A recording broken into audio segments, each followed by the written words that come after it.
আমি চলে আসলাম আমার চ্যানেলে। তো এখন স্নান করব। তো আজকে মেয়ের এক্সাম আছে যাদবপুরে, তো আর একটু পরে আমরা বের হয়ে পড়বো হোটেল থেকে, যাদবপুরে যাব। এক্সাম হয়ে গেলে আবার চলে আসব, 2টো পর্যন্ত এক্সাম আছে। তো ব্রেকফাস্ট হয়ে গেছে, ব্রেকফাস্টে নিলাম ব্রেড বাটার কফি। এখন মেয়ে খাবে, ভাগনা খাবে, আমার খাওয়া হয়ে গেছে। ওকে, তো আমি রেডি হই, তারপর আসছি। তো বেরিয়ে পড়েছি, আমরা এখন যাদবপুর যাচ্ছি।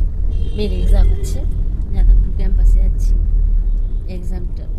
ওখানে গিয়ে তোমাদের সঙ্গে দেখা হচ্ছে, ঠিক আছে? শেষ হবে, এক্সাম শেষ হবে দুপুর 2টোয়। তাহলে ঠিক আছে, ওখানে গিয়ে আমি আবার আসছি। তো আমার মেয়ের এক্সাম শেষ হয়ে গেল, 2টোর সময় শেষ হলো কথা। তারপর আমরা চলে আসলাম ওখান থেকে 16 আনাতে এসে এখন খাবার খাবো, লাঞ্চটা করবো, এখনও দেয়নি। তারপর লাঞ্চ করে হোটেলে চলে যাবো, ওখানে রেস্ট করবো, কিছুক্ষণ রেস্ট করে তারপর আবার বাইরে একটু ঘোরাঘুরি করবো। কালকেও ঘোরাঘুরি করবো, কালকে সন্ধ্যা 7টার ট্রেন, যাওয়ার ট্রেন। মজা করলাম খুব কয়েকদিন। আসলে খাওয়া দাওয়া করে তারপর হোটেলে গিয়ে রেস্ট করবো। ওকে, চল।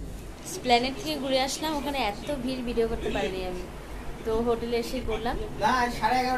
আর বাইরে ওয়েদারটা খুবই সুন্দর, সত্যি ভেবেছি নর্থ বেঙ্গলের ওয়েদার তো অবশ্যই সবসময় সুন্দর থাকে, কিন্তু এখানে এসে সেরকমই ওয়েদার পেলাম।